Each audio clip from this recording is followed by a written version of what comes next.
की शिक्षण संस्थाएं गुणवत्तापूर्ण शिक्षा नहीं दे पा रही और रोजगार परक प्रशिक्षण दे पाने में असफल हो रहे हैं। इस स्थिति में हम लोग क्या करें? देखिए, भारत में शिक्षा और चिकित्सा कार्य जो है ना, कल्याणकारी कार्य, ऋषि कार्य था। जैसे पहले गुरुकुल में, अरण्यक में आचार्य होते थे, ऋषि होते थे, कहते थे वशिष्ठ का गुरुकुल है, भारद्वाज ऋषि का गुरुकुल है।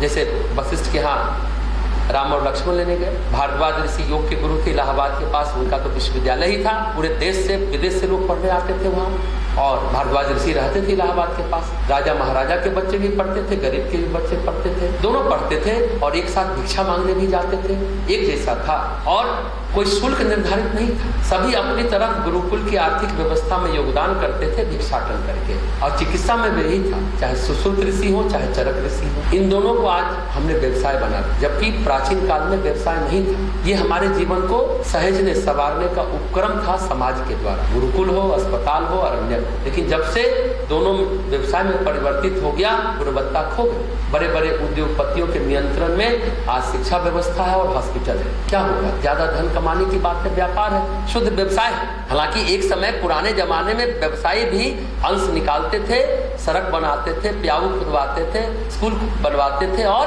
अस्पताल बनवाते थे, धर्मशाला बनवाते थे। आज वो सारी बातें खत्म हो गई हैं। आप निजी तौर पर जागरूक होइए, आप खुद से कुछ कर सकते हो। छोटे स्तर पर हम लोग यहाँ पर बाल संस्कार शाला चलाते हैं, कोई शुल्क नहीं है, बच्चे को नैतिक शिक्षा देते हैं, व्यक्तित्व का परिष्कार करते हैं, रोजगार परक शिक्षा भी देते हैं, ट्रेंड करते हैं, प्रशिक्षण देते हैं हम लोग। और जैसे एक आपके बिहार में है सुपर 30 बच्चे को पढ़ाता है, ये गुणवत्तापूर्ण शिक्षा देता है। तो आप इस तरह की बात आप भी कर सकते हैं, छोटे स्तर पर कर सकते। नहीं कर रही है सरकार, समाज को कोसिए मत, संस्था को मत कोसिए, व्यवस्था को मत कोसिए, आप क्या कर सकते हैं ये सोचिए।